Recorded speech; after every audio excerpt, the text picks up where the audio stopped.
हम DFCCL exam और RRC group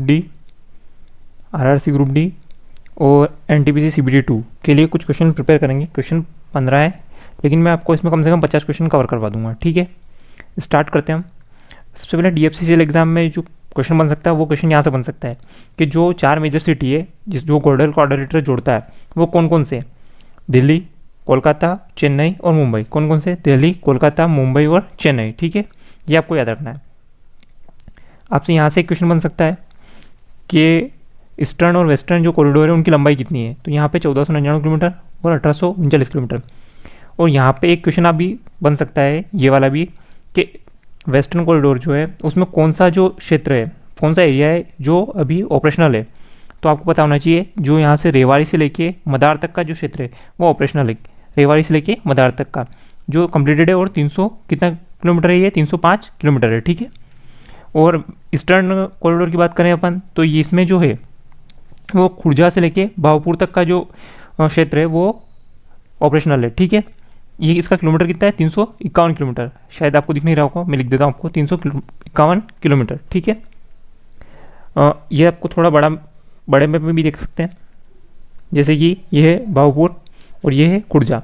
इसकी जो लंबाई है वो कितनी है? 351 किलोमीटर। ठीक है, और अगर ईस्टर्न की बात करेंगे तो वेस्टर्न की बात करेंगे तो कितना है?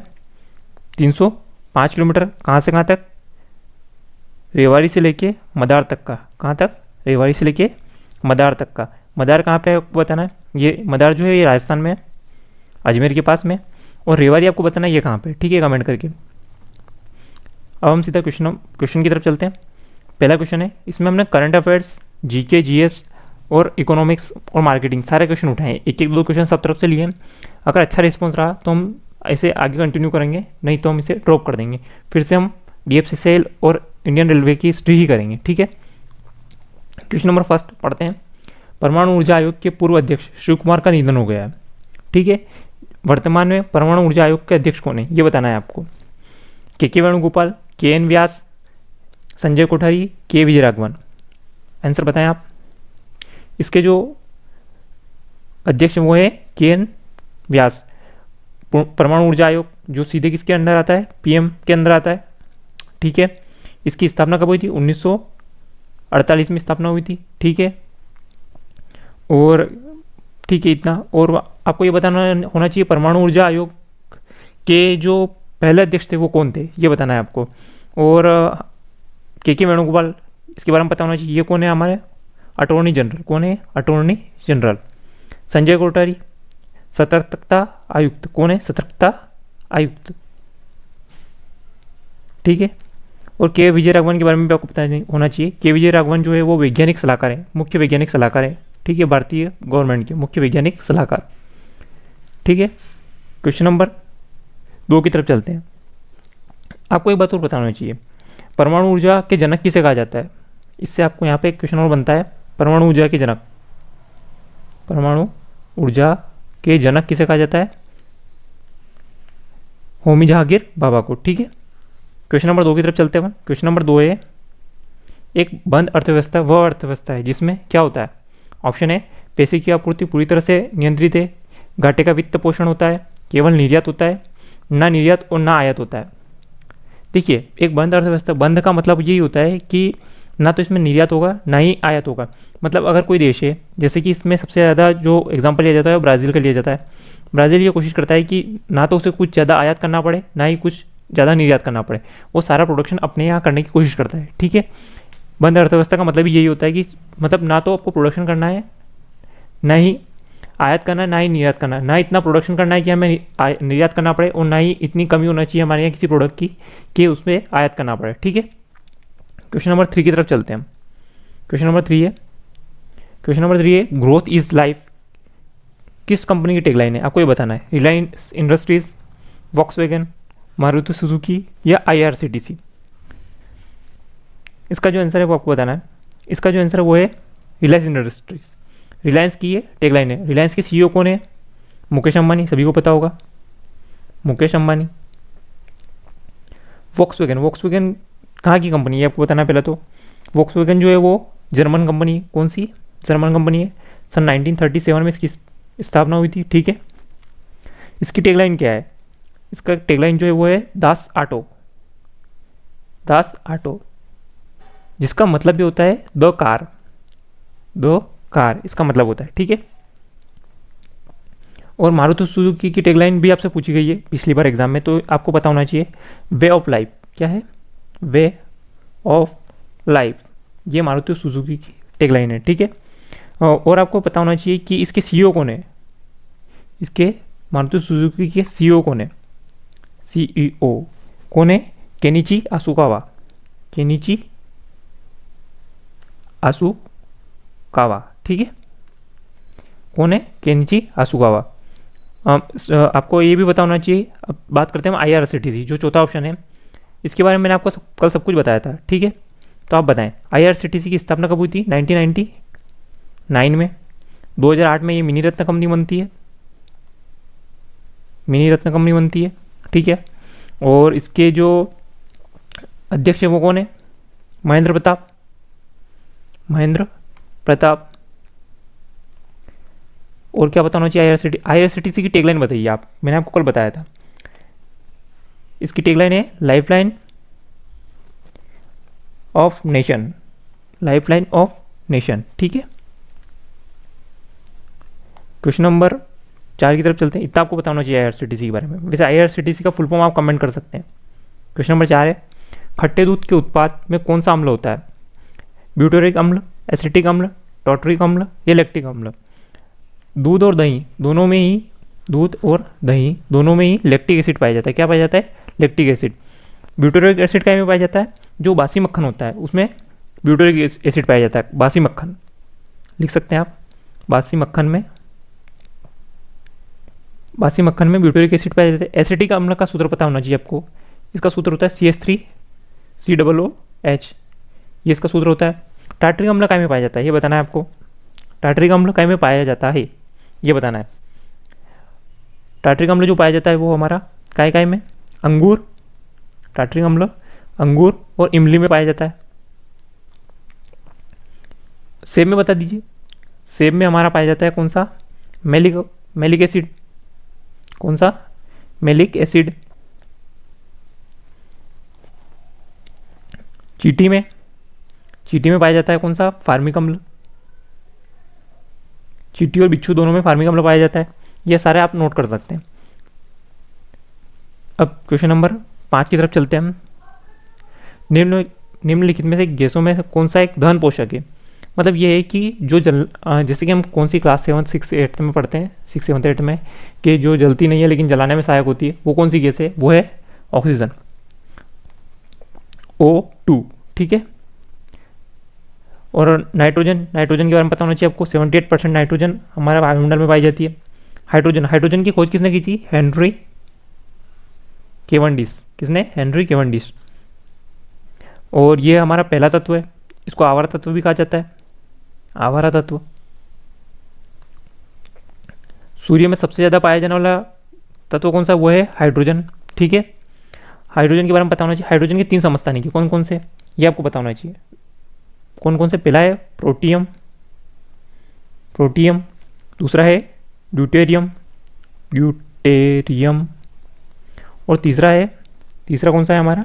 टाइटेरियम, टाइटेरियम। टाइटेरियम जो है वो है इसका रेडियो एक्टिव समस्थानिक। कौन सा? रेडियो एक्टिव, रेडियो एक्टिव समस्थानिक है। क्वेश्चन नंबर, समस्थानिक तो सबको पता होगा, समस्थानिक की परिभाषा आप हमें बता दीजिए। क्वेश्चन नंबर 6 की तरफ चलते हैं। ये हमने इकोनॉमिक्स से उठाया है। बुल्स और पेयर क्या है? ये वैसे आपको पता होना चाहिए, ग्रुप डी में आया है कि ये काई से रिलेटेड है, ये पूछा गया था, तो ये इकोनॉमिक्स से रिलेटेड है, ठीक है। ऑप्शन है साधारण निवेशक, सरकारी संस्थाएं, सट्टेबाजी या धन उधार देने वाला। इसका जो आंसर है वो सट्टेबाज। बुल्स वो होता है जो मार्केट में, मतलब बुल्स और बेयर का मतलब बताता हूँ। बुल्स मतलब तेजड़िया, तेजड़िया, ठीक है। बियर मतलब मंदड़िया, मंदाड़िया, ठीक है। तेजड़िया मतलब समझ में आ रहा होगा। तेजड़िया मतलब जो मार्केट में एक उछाल की कामना करता है, और मंदड़िया मतलब मार्केट को गिराने की कोशिश करता है, मतलब उसके मन में रहता है कि मार्केट कब गिरेगा, ठीक है। ये समझ में आ गया आपको। चलें आगे, क्वेश्चन नंबर 7 की तरफ चलते हैं। क्वेश्चन नंबर 7 है, किस मेट्रो रेल निगम ने दुनिया का पहला 100% ऊर्जा संचालित मेट्रो बनने वाला पहल की है। ठीक है, आपको ऑप्शन है जयपुर, गुजरात, दिल्ली या चेन्नई। इसका आंसर है दिल्ली मेट्रो। ठीक है, दिल्ली मेट्रो ने रीवा जो सोलर प्लांट है वहाँ से विद्युत ले रहा है। ठीक है, रीवा सोलर प्लांट एशिया का सबसे बड़ा सोलर प्लांट है, ये आपको पता होना चाहिए। एशिया का सबसे बड़ा सोलर प्लांट है। इसकी कैपेसिटी कितनी है आप कमेंट करके बताएं। ठीक है, जयपुर के बारे में बात करें, जयपुर सबसे स्वच्छ रेलवे स्टेशन है। गुजरात का Kevadia railway station green platinum railway station, आपको ये पता होना चाहिए। और आप बात करें तो जो सोलर जो हमारा एयरपोर्ट है वो कौन सा एयरपोर्ट है जो पूरी तरह से सोलर ऊर्जा से संचालित होता है, वो है पुदुचेरी एयरपोर्ट। कौन सा है? पुदुचेरी एयरपोर्ट। ठीक है, क्वेश्चन नंबर, अपन अगले क्वेश्चन की तरफ चलते हैं। अच्छा, एक और बात है, एक और क्वेश्चन है, कौन सा ऐसा रेलवे स्टेशन है पूर्वी भारत का जो पूरी तरह से सौर ऊर्जा से संचालित हो रहा है? वो है गुवाहाटी रेलवे स्टेशन। कौन सा? Guwahati railway station. ठीक है, गुवाहाटी का आपको पता होना चाहिए। इससे हमने 4 से 5 क्वेश्चन कवर किए हैं। अच्छा, ये बता दीजिए कि कोलकाता मेट्रो कब स्टार्ट हुई थी? आपको ये पता होना चाहिए। मैंने आपको पिछले वीडियो में बताया था कोलकाता मेट्रो कब स्टार्ट हुई थी। इसी से फर्स्ट कोलकाता मेट्रो जो स्टार्ट हुई थी वो 1984 में स्टार्ट हुई थी। और सबसे ज़्यादा जो मेट्रो, सबसे ज़्यादा लंबी मेट्रो है, मतलब वो कहाँ की है? वो है दिल्ली मेट्रो। ठीक है, कहाँ है की है? दिल्ली मेट्रो। और एक और क्वेश्चन बन सकता है इससे, जो मेट्रो है उसकी सफाई के लिए यूवी किरणों का कहाँ उपयोग किया जाता है? वो है लखनऊ मेट्रो। लखनऊ मेट्रो जो है वो यूवी किरणों का उपयोग करता है। ठीक है, क्वेश्चन नंबर 8 की तरफ चलते हैं। क्वेश्चन नंबर 8 है, भारत में आने वाली प्रस्तावित बुलेट ट्रेन से कितनी दूरी तय की जाएगी? 253 किलोमीटर, 306 किलोमीटर, 405 किलोमीटर या 508 किलोमीटर? इसका आंसर है 508 किलोमीटर। ये कहाँ से कहाँ तक चलेगी? मुंबई से अहमदाबाद। ठीक है, अहमदाबाद। अच्छा, ये 2014 में किसने प्रस्तावित की थी? 2014 में रेलवे मिनिस्टर कौन थे ये बता देना आपको। जब पहली बार मोदी गवर्नमेंट आई थी उसी में इसके बारे में बात की गई थी। ठीक है, और अभी आपको ये बताना है कि सबसे पहले रेलवे मिनिस्टर कौन थे, ये भी आपको कमेंट करके बताना है। क्वेश्चन नंबर 9 की बात करेंगे हम। कपूरथला में रेलवे की रेल कोच फैक्ट्री द्वारा विकसित एक कम लागत वाला प्रोटोटाइप वेंटिलेटर का नाम क्या है? अभी जो कोविड सिचुएशन थी तब हमें वेंटिलेटर की बहुत ज़्यादा ज़रूरत थी, तो हमारी सभी जो बहुत सारी संस्थाएं हैं उन्होंने वेंटिलेटर बनाना स्टार्ट किए। तो उसमें रेलवे की जो कोच फैक्ट्री है, रेल कोच फैक्ट्री, उसने भी एक वेंटिलेटर बनाया। उसका नाम क्या है ये आपको बताना है। इसका आंसर ऑप्शन है जीवन, सुगम, प्राण, रक्षा। इसका जो आंसर है वो है जीवन। ठीक है, इसकी जो कॉस्ट थी वो बहुत ही कम थी, 10,000 रुपये।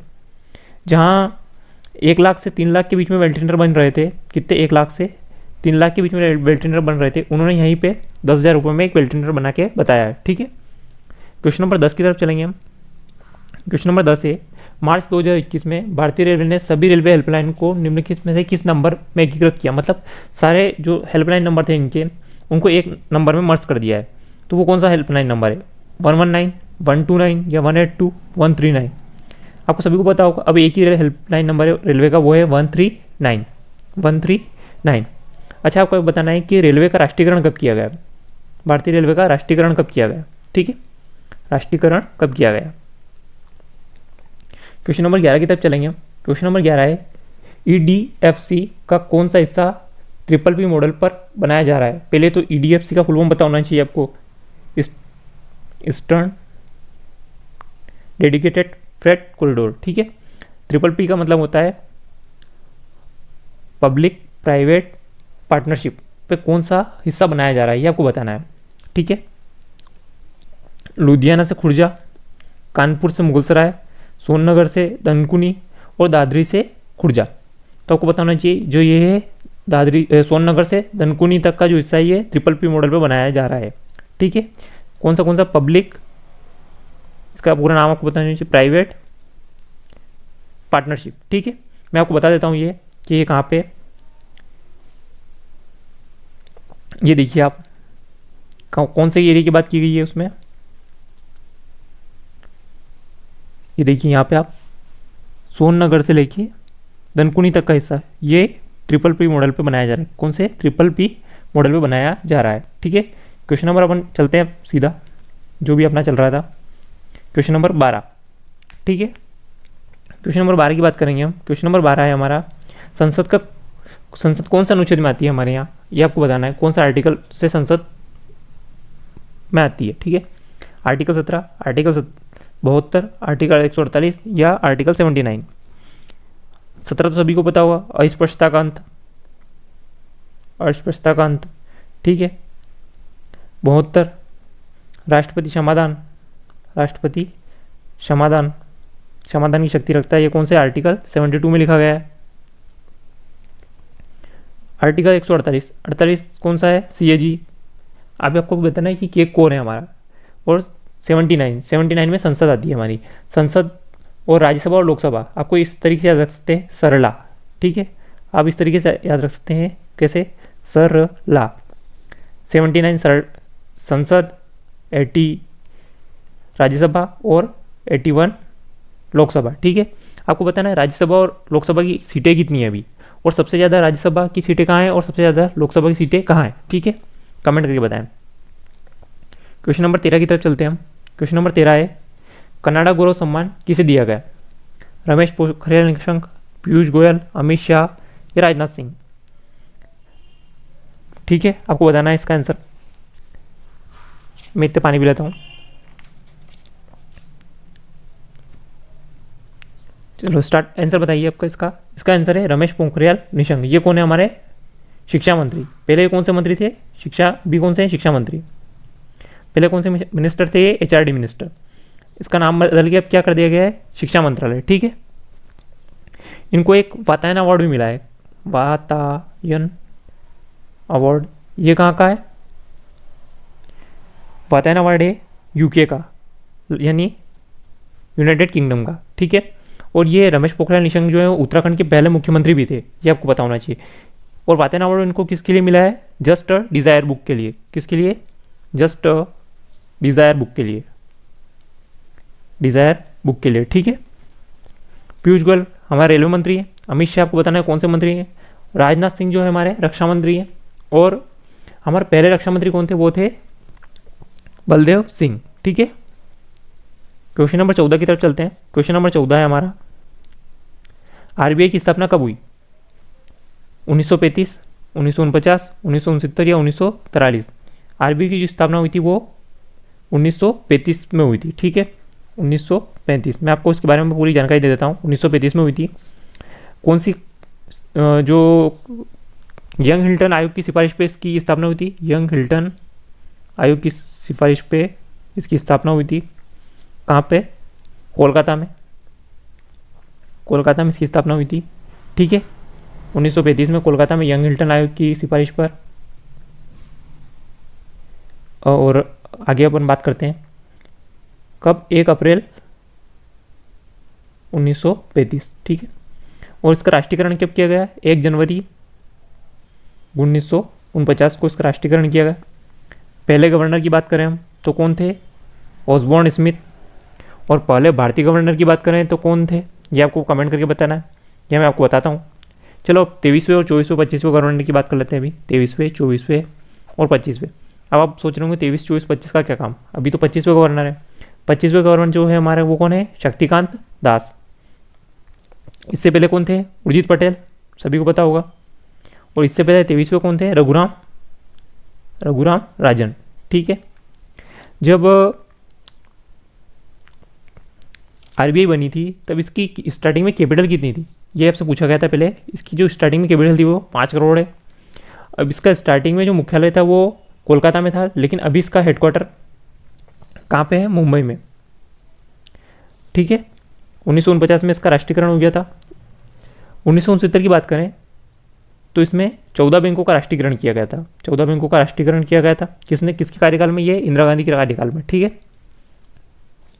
और 1980 में 6 और बैंकों का राष्ट्रीयकरण किया गया। कितनी, 1980 में 6 बैंकों का और राष्ट्रीयकरण किया गया, ठीक है। अब और बात कर लेते हैं हम थोड़ा सा और।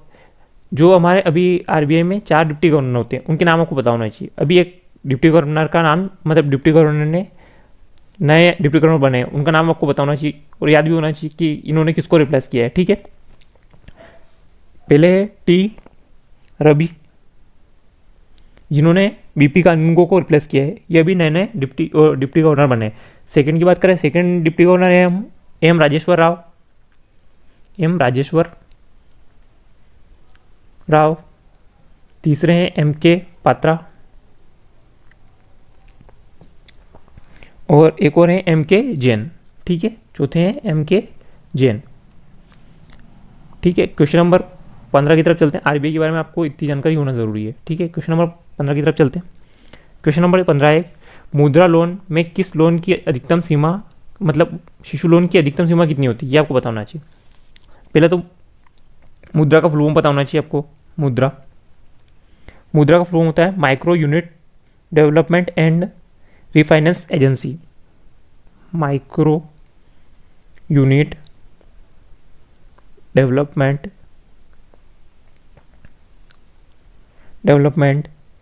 And refinance